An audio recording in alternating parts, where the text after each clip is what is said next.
Amén. Pueden sentarse.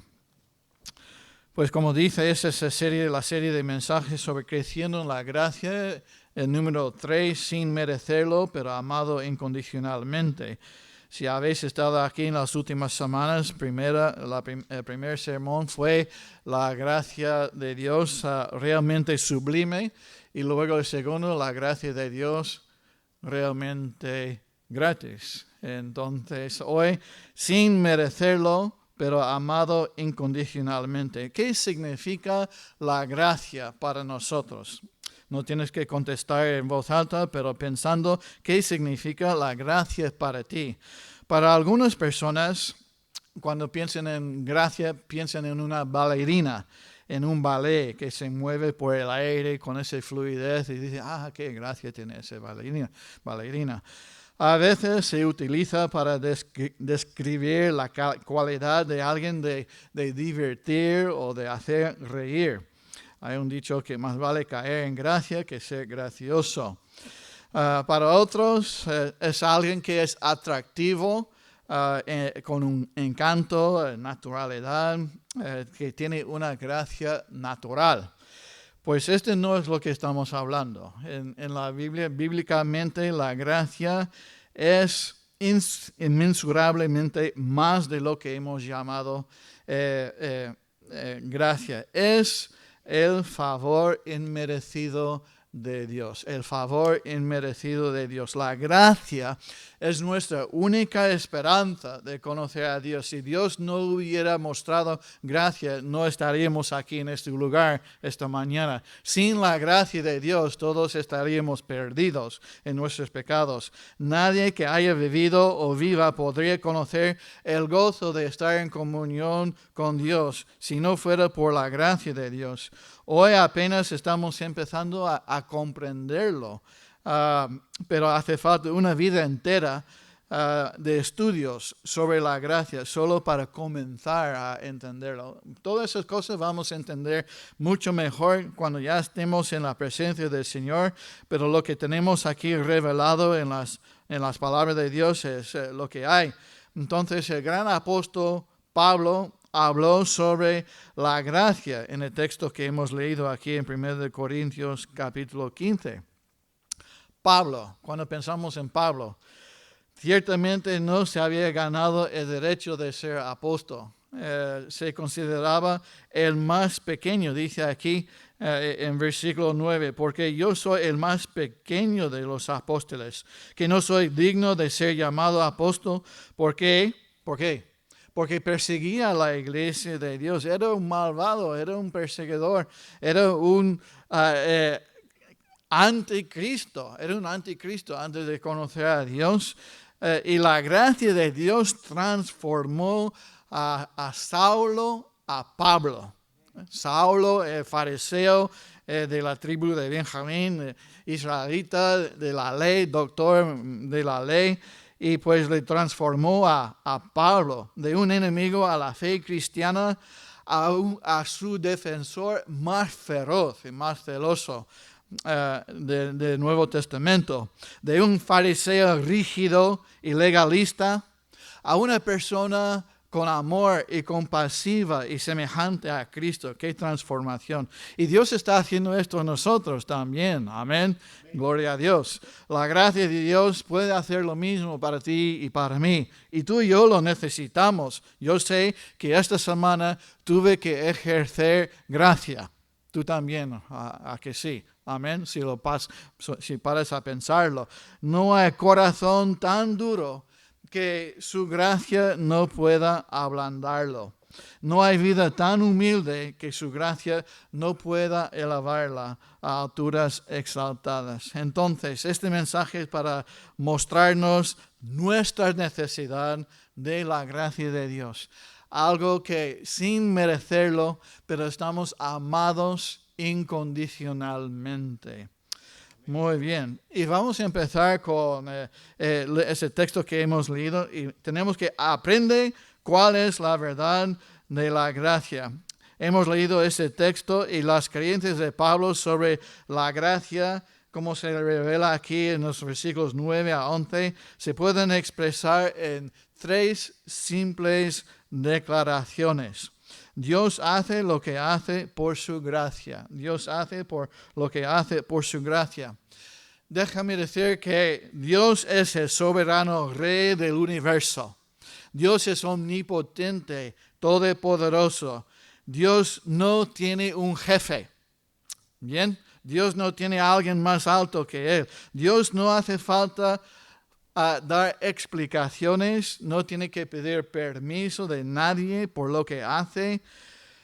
Y piénsalo, tú le habrías pedido alguna vez a Saulo, el Pablo en converso, a Saulo que te ayudara en la causa de Cristo. Pensando en Saulo, era perseguidor de la iglesia, buscaba a los hermanos para echarlos en la cárcel y era ante todo esto. Y pues como tú y yo pensamos que este hombre no va nunca a ser siervo de Dios, pues no lo hubiéramos elegido, pero Dios sí lo hizo. Y tampoco deberíamos tratar de explicar siempre lo que Dios puede o no puede hacer. Y entramos en las cosas secretas de Dios ahí, por qué lo hace, por qué no lo hace, por su gracia, por su misericordia, por su omnisciencia. Él sabe mejor que nosotros, amén. Y no pide nuestras opiniones y no pide nuestras ideas o según nuestros pensamientos. Dios es Dios. Y dice, Dios hace lo que hace por su gracia. Y por aquí dice en versículo 9, Pablo dice, yo no sé por qué Dios me escogió a mí, pero lo hizo. Y doy toda la honra y la gloria de Dios, a Dios. Y segundo, lo que dice aquí, soy lo que soy por la gracia de Dios. Por la gracia de Dios, versículo 10. Soy lo que soy, y su gracia no ha sido en vano para conmigo. Y pues Pablo era un miserable repugnante para la causa de Cristo. Y aunque estaba haciendo lo que él creía era correcto en su doctrina de fariseo, de judaísmo, él pensaba, este es un falso Mesías, este no es el Cristo. Él con su fervor y su celo hizo lo que él pensaba era correcto.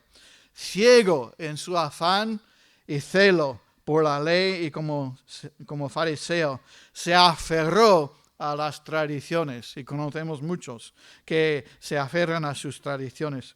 Y ciertamente no había nada que le ganara a Pablo el derecho de ser un apóstol de Dios. No sería chocante hoy escuchar a Pablo decir, no te dejes impresionar por mí en absoluto. Mi único derecho a la fama es la gracia de Dios. Mi único derecho a lo que soy es por la gracia de Dios, no por mí, sino por Cristo en mí. Amén. Y cada uno de nosotros podemos decir lo mismo. Es nuestro testimonio. Tú y yo no somos nada aparte de la gracia de Dios. Amén. Amén. Amén. Gracias, Ricardo. Es el único que entiende. Número 3.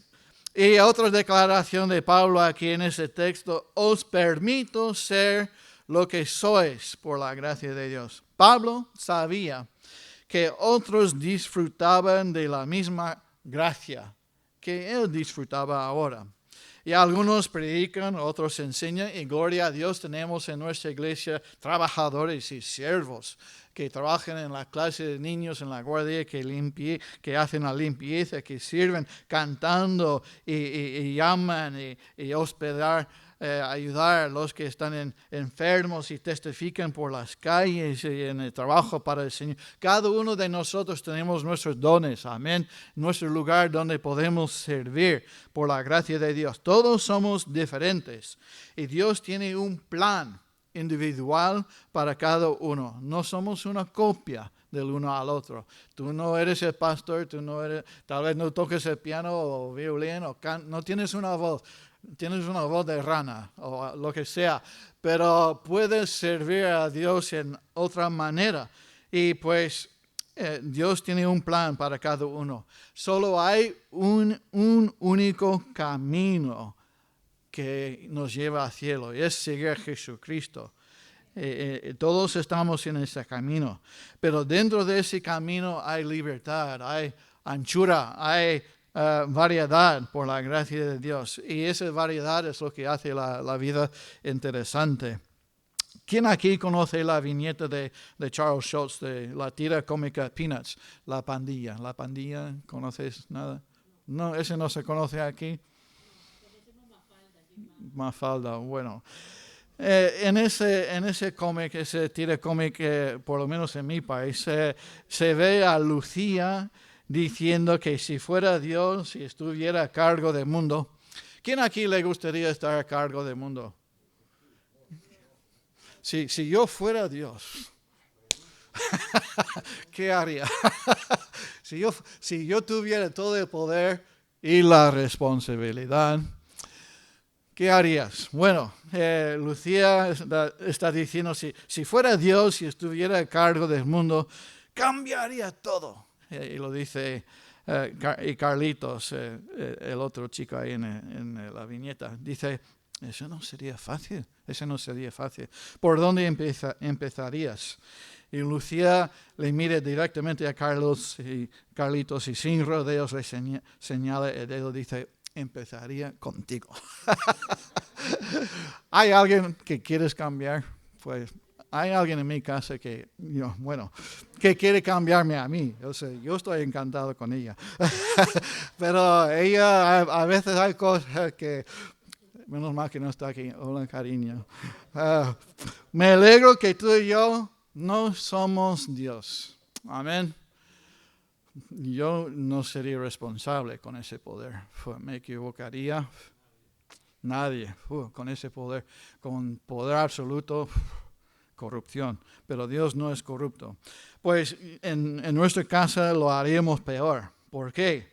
Porque hay gente que vive sus vidas como Lucía, señalando el dedo y señalando que tú tienes esta falta y ese defecto, mientras ellos ignoran sus propios defectos y sus propias faltas, y que todos dependemos de la gracia de Dios para cubrir nuestras faltas. Aquí pongo, si realmente quieres cambiar el mundo, debemos empezar con nosotros mismos. Amén. Nosotros mismos. Tú no puedes cambiar el mundo, pero sí puedes cambiar con la ayuda de Dios tu propia mente, tu corazón, tu forma de ser. La mayoría de los cristianos viven sus vidas como si Dios los fuera a calificar una vez cada año. Como pasamos los coches por el ITV. Pues a final de cada año Dios nos da calificado suspendido. Vale, está bien, suspendido. Sobresaliente. Y pues por la verdad que es que toda la ira de Dios fue derramada sobre su Hijo. Amén. Dios no está mirando con un checklist, una lista de cada año, pues si Ricardo o Rosa ha hecho esto, etc. X. Y para ver si merece su amor. Bueno, algunos aquí merecen el amor de Dios más que otros. ¿Sí? No. Muy bien, esa fue una pregunta trampa. Entonces, amor incondicional, ¿verdad? Lo que dije al principio, amor incondicional. Pues Dios no es un jefe así. Y la razón es porque echó toda su ira y todas sus exigencias sobre su Hijo. Su Hijo. Jesucristo. La única razón por la que lo resucitó de la tumba es porque está satisfecho con su Hijo. La resurrección es la prueba que Dios aceptó el sacrificio de Cristo por nuestros pecados. Y si está satisfecho con la muerte de su Hijo por pecado, y me encuentro en Cristo por gracia a través de la fe en el Hijo de Dios, está satisfecho conmigo. Amén. Ya no hay condenación, dice Romanos 8. Ya no hay condenación. ¿Puedes creerlo? ¿Puedes creerlo? Que Dios nos ama porque estamos en Cristo. No hay nada que pueda separarnos del amor de Dios. Amén. Siempre tendremos jefes que nos darán listas. Hay profesores que tienen que esas tareas, y los que están en la universidad saben que exigen cosas. Y hay personas en nuestras vidas que exigen cosas de nosotros, que hagamos más para mantenernos dentro del marco de su amor condicional, exigentes para recibir su aprobación. ¡Qué yugo! ¿Verdad? Qué difícil vivir así bajo el yugo de otras personas. Si realmente quieres mi amor, tienes que hacer así, o hacer esto, y usan la culpa para sacar más de nosotros hasta que nos volvamos locos. Pero Dios no es así, amén. Gracias por su gracia. Elizabeth Elliot escribió un libro interesante que se llama La libertad de la obediencia. Piensa en ese título, La libertad de la obediencia. Parece un oxímoron, una contradicción, ¿verdad? Ella escribe La libertad de la obediencia. Escribe sobre la búsqueda de un joven para renunciar a todo y seguir a Cristo. Y esta es la lista de las cosas mundanas que se le dijo a ese joven que tiene que abandonar. La ropa de color, por ejemplo. Deshacerte de todo lo que no sea blanco en tu guardarropa. Dejar de dormir sobre una almohada blanda.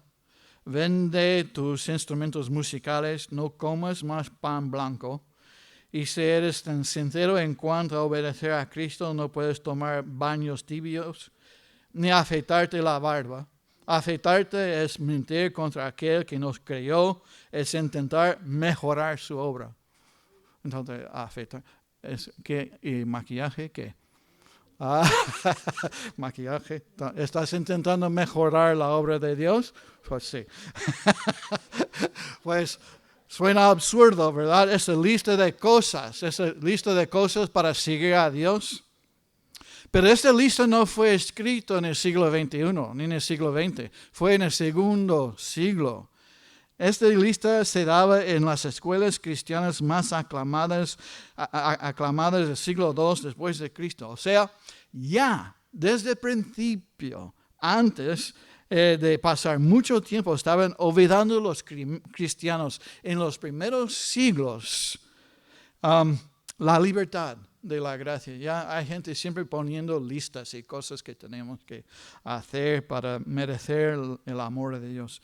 Y pues antes de reírnos, pues hay listas en tu mente también. Hay listas que hemos creado en nuestras mentes. ¿Cómo le sonará a las generaciones venideras? ¿Qué listas de cosas que se deben o no se deben hacer para que esa persona merezca tu amor? ¿Cómo tiene que ser esta persona? ¿Qué esfuerzos de mérito deben ganar los demás para ser aceptados en nuestro círculo de amor condicional? ¿Quién nos dio el derecho de darle a otra persona una lista por la que regirse? Y para que haya un crecimiento genuino en la gracia, debe haber espacio para crecer. Y eso incluye el espacio para fallar. Y todos fallamos. Amén. Es verdad, todos fallamos aquí. Y gracias a Dios que hay ese perdón y gracia. Y es triste que nos derivamos el uno al otro. Pero hay que arriesgar la gracia. O de lo contrario, produciremos un cristiano pigmeo. ¿Sabes qué es pigmeo? Enano. Un cristiano pigmeo que no sabe nada de Cristo excepto las expectativas de otros. Conozco a iglesias así, donde el pastor dicta cómo los hombres deben vestirse. Como si no llevas corbata, no eres un cristiano, ¿verdad?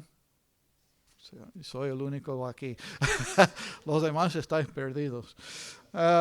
Si las hermanas deben usar maquillaje o no. Hay pastores, hay iglesias donde dicen que las mujeres tienen que llevar velo y las faldas hasta los tobillos. Y si el pelo es demasiado largo para los hombres o demasiado corto para las mujeres, y cuántas horas están en la calle evangelizando, tienes que dar un informe y ponen reglas y expectativas sobre los cristianos donde la Biblia no dice nada. Ese es legalismo. Ese no es gracia. Es el opuesto de la gracia de Dios. Entonces, esta es la primera parte. ¿Qué es la gracia? Ahora, imita este ejemplo de gracia. Vamos al Antiguo Testamento ahora. Segundo de Samuel, capítulo 4. Era normal en el Antiguo Testamento, cuando los nuevos reyes llegaron a poder, que la familia del monarca anterior era destruida para quitar cualquier pretendiente, para quitar cualquier intriga en el palacio. El hermano Tony predicó hace unos meses sobre Mefiboset. Vamos a volver a mirar esto. Y cuando la noticia de la muerte del rey Saúl llega a la familia, ¿qué hace la familia? Pues huye. Pues el rey David ya va a buscarnos, va a matarnos, porque eso es lo que hacen los reyes. Los reyes quitan todos de la familia anterior para tener poder absoluto. Huyen temiendo que el nuevo rey David va a hacer lo mismo, lo habitual, destruir cada miembro de la familia. Y vemos esta escena en 2 de Samuel, capítulo 4, versículo 4.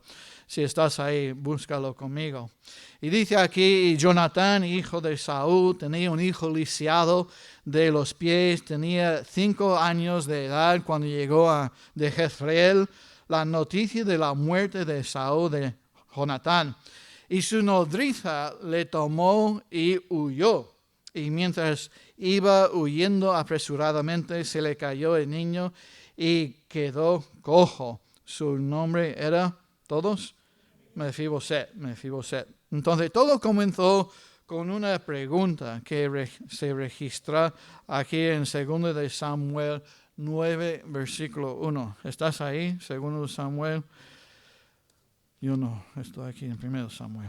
2 Samuel 9, versículo 1 dice, dijo David, ¿ha quedado alguno de la casa de Saúl a quien haga yo misericordia por amor de Jonatán?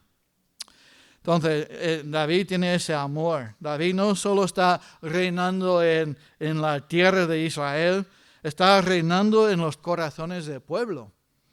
Y su éxito ha sido grande hasta ahora. Todos sabemos de Goliat, de ganar las batallas. Y todavía no ha fracasado. Betsabé no ha entrado todavía en la historia.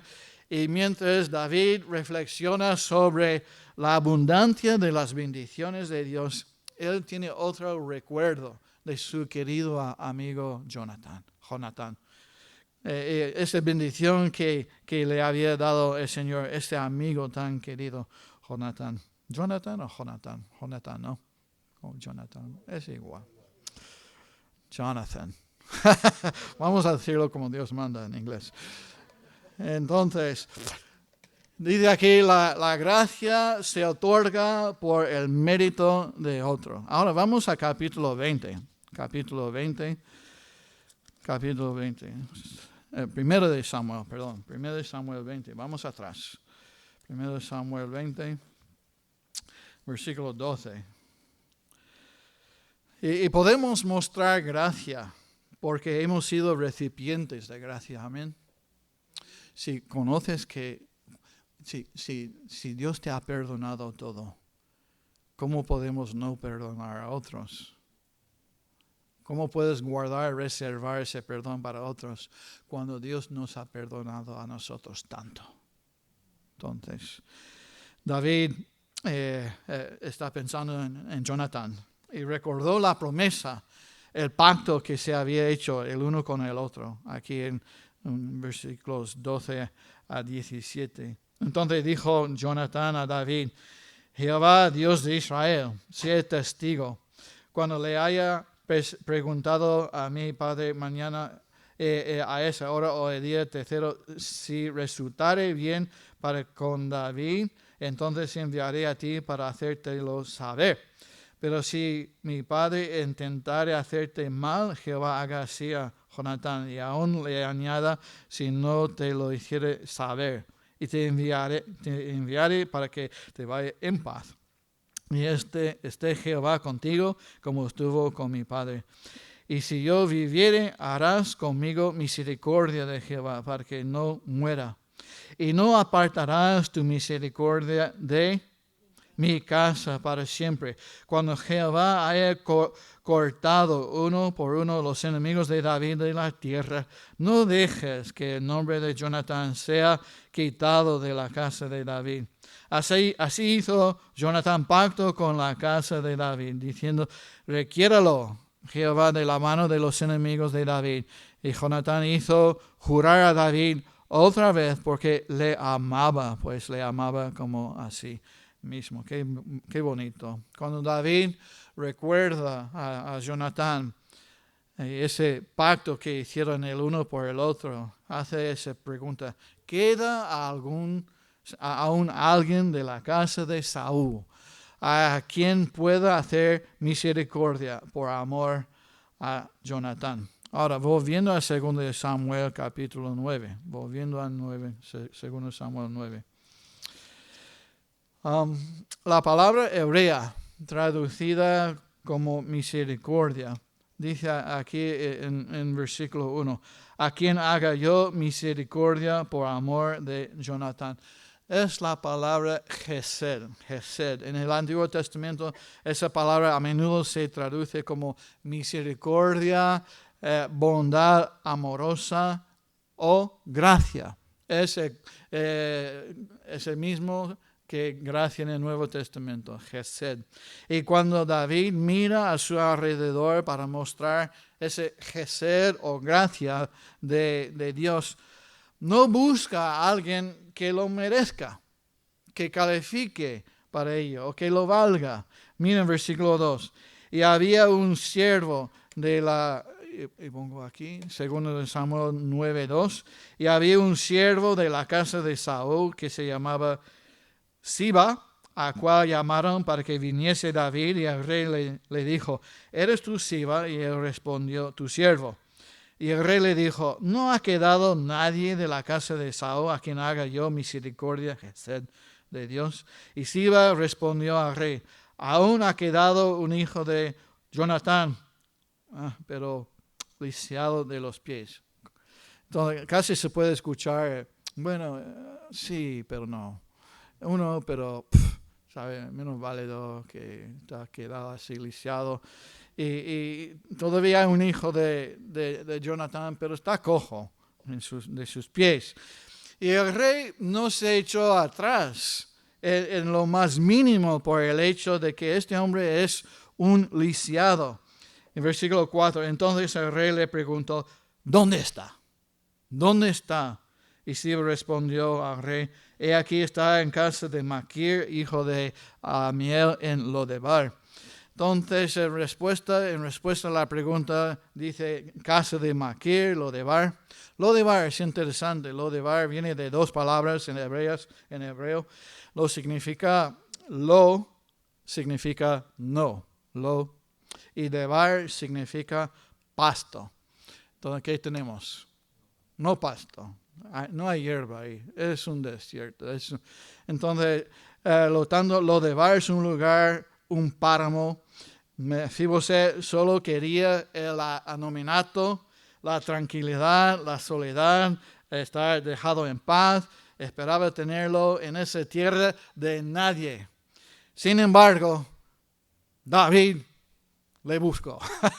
Le buscó y fue a él. Muy bien, la gracia está más allá de nuestra comprensión. ¿Por qué? Porque Dios nos busca a nosotros. Amén. En versículo 5, entonces envió el rey David y le trajo a la casa de la casa de Maquir, hijo de Amiel, de Lodebar. Y vino Mefiboset, hijo de Jonatán, hijo de Saúl, a David, y se postró sobre su rostro e hizo reverencia. Y dijo David, Mefiboset, y él respondió, aquí tu siervo. Ahora, ¿qué pasa aquí? Las palabras de David llegan a los oídos de Mefiboset, que tiene que presentarse ante el rey, y tú dices, me va a matar, me está llamando para ejecutarme. Pero no son palabras de juicio, sino de misericordia.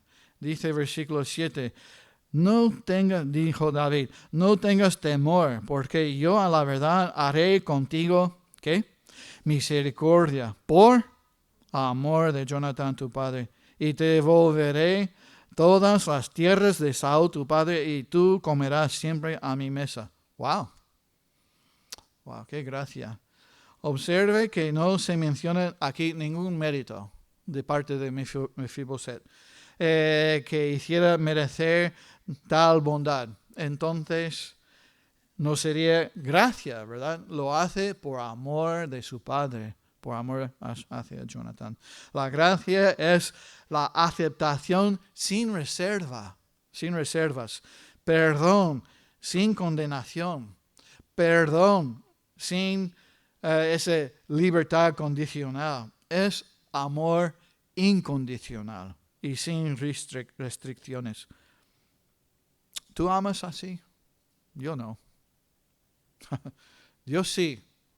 Y estamos intentando amar sin condiciones. Amén. Estamos intentando, pero a veces ese me ha hecho esto y sí le amo, pero no quiero verle. Entonces tenemos ese amor incondicional y sin restricciones como hijos de Dios. Tenemos que trabajar en esto. Vamos a ver, ¿qué más? La gracia es inmerecida. Como dice, no, ya he leído ese versículo. La gracia debe ser aceptada. Versículo 8. Y él inclinándose dijo, ¿quién es tu siervo para que mires a un perro muerto como yo? Entonces el rey llamó a Siba, siervo de Saúl, y le dijo, todo lo que fue de Saúl y de toda su casa, yo lo he dado al hijo de tu señor. Tú pues le labrarás las tierras, tú con tus hijos y tus siervos, y amanecerás los frutos para que el hijo de tu señor tenga pan para comer. Pero Mefiboset, el hijo de tu señor, comerá siempre a mi mesa. Y tenía Siba 15 hijos y 20 siervos. Dice aquí en versículo 11, y respondió Siba al rey, conforme a todo lo que ha mandado mi señor, el rey, a su siervo, así lo hará tu siervo, Mefiboset. Dijo el rey, comerá a mi mesa como uno de los hijos del rey. Wow, mira, Mefiboset, tú como mis hijos. Y tenía Mefiboset un hijo pequeño que se llamaba Micaía, y toda la familia de la casa de Siba eran siervos de Mefiboset, y moraba Mefiboset en Jerusalén porque comía siempre a la mesa del rey y estaba lisiado de ambos pies. Entonces, al principio Mefiboset rehúsa esa generosidad. No soy digno, no soy digno de recibir esa generosidad, ese favor, esa gracia. Pensaba que no se merece esa bondad. Y de hecho no lo merece. Y tú y yo no lo merecemos.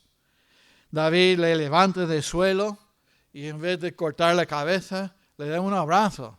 Estoy imaginando. Que no está aquí en el texto, pero mira, tú vas a ser uno de mis hijos y vas a sentarse a mi mesa y con mi familia para disfrutar todas las bendiciones de la familia real. Imagina los arreglos que habría años después en la mesa. Pues David a la cabecera de la mesa, Amón, pues inteligente, ingenioso, atractivo, Tamar, la encantadora y hermosa hija. Tenemos aquí Salomón, el heredero, sabio, brillante. Absalón, apuesto, de apariencia perfecta. Y tenemos el general Joab, valiente guerrero de vez en cuando, no siempre. Y luego entonces llegamos a Mefiboset, ahí cojeando con sus muletas para llegar a la mesa. Y se sienta. Pero ¿sabes? El mantel de la mesa cubre todos los defectos. Amén. Todos están iguales ahí en la mesa. Dice aquí, la gracia cubre nuestras faltas y defectos.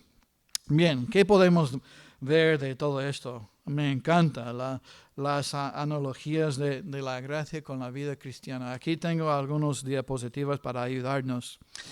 En otro tiempo, Mefiboset había disfrutado de la comunión con su padre. pues nosotros también habíamos disfrutado de esa comunión en el huerto de Edén. Pero ¿qué pasó? Cuando llegó el desastre, vino el miedo, Mefiboset sufrió una caída que lo dejó lisiado por la vida. ¿Y qué pasa a nosotros? No sé si lo podéis leer o no. Y de manera similar, cuando llegó el pecado, la caída del ser humano, de Adán y Eva ahí en el huerto, la humanidad sufrió una caída que nos infectó no solamente a nuestros padres, sino toda la raza humana, que nos ha dejado lisiados de manera permanente. Nosotros somos pecadores. Y por amor incondicional a su amigo Jonathan, David buscó a cualquiera a quien pudiera extender su gracia. Y de manera similar, Dios, por su amor incondicional, por nosotros, envió a su Hijo y busca a cualquiera a quien puede extender su gracia. Cualquiera que cree en el Señor Jesucristo puede ser salvo. Amén. Entonces la gracia de Dios incondicional para todos. Y luego seguimos aquí más contrastes y comparaciones. El hombre lisiado estaba desamparado, no lo merecía, estaba en Lodebar. Todo lo que podía hacer era aceptar el favor del rey. Y así también nosotros, los pecadores, somos indignos, sin esperanza, sin Dios, sin futuro. No hay manera. Entenebridos el entendimiento, sin Dios, sin esperanza. De ninguna manera somos dignos del favor de nuestro Rey. Y todo lo que podemos hacer es aceptarlo humildemente. Sabes que no hay nada que puedes ofrecer a Dios, menos tu corazón. Amén. Tu vida, Señor, toma mi vida, es lo que hay. Me has dado la vida, mi vida es tuya. Y luego dice aquí, el rey tomó al lisiado Mefiboset de un páramo estéril y lo sentó a la mesa del banquete real en el palacio. Y Dios, nuestro Padre, ha hecho lo mismo por nosotros. Nos rescató de nuestro propio Lodebar, este mundo, ese pocilga, este mundo lleno de suciedad y pecado. Lodebar personal, nuestra vida lleno de corrupción y pecado.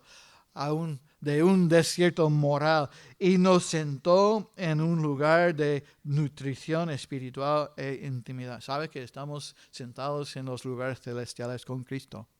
Dice Efesios. David adoptó a Mefiboset en su familia real, proporcionándole todas las bendiciones dentro del palacio. Wow. También nosotros hemos sido adoptados en una familia, la familia de Dios. Y Él nos da plenos privilegios dentro de su casa. ¡Qué bendición! Pero ese no es todo. Seguimos. La acogida de Mefiboset era un recordatorio constante de la gracia de Dios. Así también nosotros. Nuestra debilidad moral nos impide olvidar que donde abunda la gracia, abunda mucho más. O sea, el pecado abunda mucho más la gracia. Tenemos esa carne que arrastramos todos los días, que nos recuerda de nuestras debilidades, de nuestras faltas, ¿verdad? De ese genio, esta falta de dominio propio, esos pecados. Pero gracias a Dios por su gracia. Y cuando Mefiboset se sentó a la mesa del rey, fue tratado con el mismo respeto y se le dieron los mismos privilegios que a los propios hijos de David. Y cuando un día vamos a estar en la gran fiesta de las bodas del Cordero, lo mismo será cierto para nosotros también. Nos sentaremos con los profetas y sacerdotes y apóstoles y evangelistas y pastores y misioneros y grandes hombres y mujeres de la fe y personas que ni siquiera conocemos ahora, que Dios dice, este es uno de mis grandes siervos. Estaremos ahí con ellos porque este mantel de gracia cubre todos nuestros pies y somos todos iguales delante de Dios. Amén. Tenemos mucho por lo que estar agradecidos. Hemos escuchado de la carta de Yusef Naciri, de Juan Bunyan, del peregrino. Juan Bunyan escribió otro libro, Salvados por Gracia. y escribe este texto. Tu Hijo del bendito, qué gracia se manifestó en tu condescendencia. La gracia te hizo descender del cielo. La gracia te despojó de tu gloria. La gracia te hizo pobre y despreciable. La gracia te hizo soportar tales cargas del pecado, tales cargas de dolor, tales cargas de la maldición de Dios, que son indecibles. Oh Hijo de Dios, la gracia estaba en todas tus lágrimas. La gracia brotó burbujeando de tu costado con tu sangre. La gracia brotó con cada palabra de tu dulce boca. La gracia salió de donde el látigo te golpeó, de donde los clavos y la lanza te traspasaron. Oh bendito Hijo de Dios, aquí está la gracia en verdad. Inescrutables riquezas de gracia, inimaginables, riquezas de gracia. Gracia para hacer maravillar a los ángeles. Gracia para hacer felices a los pecadores. Gracia para asombrar incluso a los demonios. Entonces, este fue de Juan Bunyan, salvado por gracia. Y tú y yo hemos sido recipientes de esa gracia.